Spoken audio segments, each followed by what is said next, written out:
Here we had a missing porch light, so I just installed the bracket on the wall that it's going to attach to. Now I'm going to be connecting the wires. And now we have the wires connected with wire nuts, and we basically have to just slide the fixture over the bracket, mounting bracket, with the wires up inside it.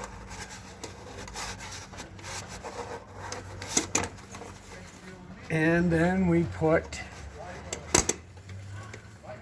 there's two nuts that screw onto the front of this that hold it in place.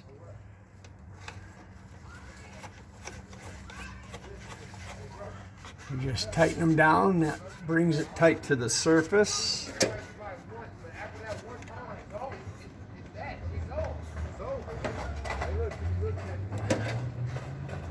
And it has rubber gaskets on there to keep moisture out and keep it from rusting and sticking to the fixture if you ever have to take it back off.